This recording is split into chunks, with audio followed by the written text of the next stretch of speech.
வரலாறு சொல்ல மறந்த கதை உருவானது திரைப்படம். இதில் இவ்வளோ இருக்கா? இனி தடுக்கவே முடியாது. இயக்குனர் மோகன்ஜி இயக்கியுள்ள திரைப்படம் திரௌபதி 2.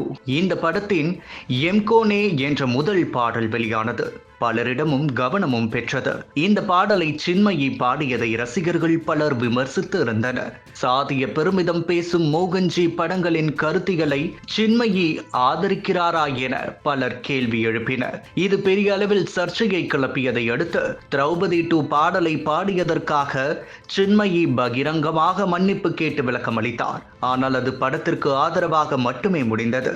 தற்பொழுது திரௌபதி 2 படத்தின் வில்லன் கதாபாத்திர போஸ்டர் படக்குழு வெட்டிகளிருப்பது பெரும் பரபரப்பை நாடு முழுக்க உண்டாக்கி உள்ளது. காரணம், யாரும் சொல்ல பயந்த கதையை கையில் எடுத்திருப்பது மட்டுமில்லாமல் அதில் உண்மையான விஷயத்தை சொல்லி இருக்கிறார்கள் என்பதே இந்த எதிர்பார்ப்பை ஏற்படுத்த முக்கிய காரணமாக இருக்கிறது. நேற்று வெளியிட்டுள்ள முதல் போஸ்டர் என்பது முகமது பின் துக்ளக் என்ற பெயரில் அறிமுகம் செய்துள்ளனர். டெல்லி சுல்தானாக இருந்தவரின் உண்மையை மையமாக கொண்டு படத்தை இயக்கியிருப்பதாக கூறப்படுகிறது.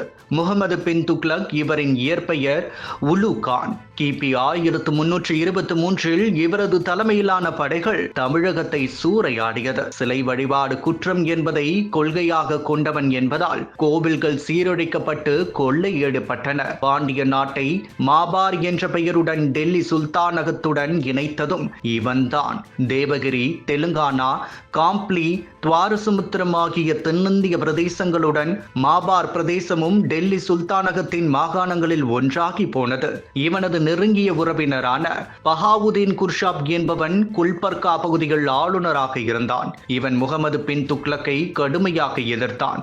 ஆனால் துக்ளக்கின் படைகளிடம் தோல்வி அடைந்தான். எனவே பெரும் செல்வத்துடன் இந்து அரசனான காம்ப்ளி மன்னன் தேவாவிடம் அடைக்கலம் புகுந்தான். இதனால் காம்ப்ளி தேசத்தின் மீது முகமது பின் துக்ளக் படையெடுத்தான். ஒரு மாதம் வரை முற்றுகையை தாக்குப்பிடித்தான் காம்ப்ளி தேவா. பின்னர் தேவாவின் ஆலோசனைப்படி அரச குடும்பம் மற்றும் அதிகாரிகள் குடும்பத்தினரின் அனைத்து பெண்களும் தீ குளித்து உயிர் துறந்தனர். தன்னிடம் அடைக்கலம் புகுந்த பஹாவுதீன் குர்ஷாப்பை வல்லாலா மகாராஜாவிடம் ஒப்படைத்தான் காம்ப்ளி தேவா. பின்னர் காம்ப்ளி தேவாவும் அவனது படையினரும் துக்ளக் படைகளிடம் மோதி வீரஸ்வர்க்கம் அடைந்தனர். அதன் பிறகு வல்லாலா மகாராஜா மீது போர் தொடுத்து பகுதீன் குர்ஷாப்பை பிடித்துக் கொண்டான் துக்ளக். பின்னர் குர்ஷாப்பை உயிருடன் தோலை உரித்து கொன்றான். அவனது உடல் சமையல் செய்யப்பட்டது. அதனை குர்ஷாப்பின் மனைவியும் குழந்தைகளும் கட்டாயப்படுத்தி சாப்பிட வைக்கப்பட்டனர். முகமது பின் துக்ளக்கிடமிருந்து பிரிந்தவர்களே மதுரை சுல்தான்கள் ஆயினர். இவர்களுடன் ஓயாது போர் புரிந்தார் வல்லால மகாராஜா. இரண்டாவது சுல்தான் அலாவுதீன் உத்தௌஜியை வல்லால மகாராஜாவின் படைகள் கொன்றன. ஆனாலும் மதுரை சுல்தான்களின் ஆதிக்கம் முடியவில்லை. தொடர்ந்து போராடினார் வல்லால மகாராஜா. நாலாவது சுல்தானான கியாசுதீன் முகமது தம்கானி சூழ்ச்சியால் வல்லால மகாராஜாவை வீழ்த்தினான். 80 வயது பேரரசை உயிரோடு தோலை உரித்து கொன்று மதுரை கோட்டையின் தொங்க விட்டான். இப்படியாக நடந்த நிகழ்வை தான் மோகன்ஜி திரௌபதி 2 மூலம் யாரும் தொடவே பயப்படுகிற இந்த உண்மை வரலாற்றை படமாக எடுத்துள்ளார். இந்த போஸ்டர் வெளியானதிலிருந்து எதிர்ப்பு கிளம்பி இருந்தாலும் ஆதரவு என்பது அதிகரிக்க துவங்கியுள்ளது. நாடே உண்மை சம்பவத்தை காண மிகவும் ஆவலுடன் காத்திருக்கின்றனர்.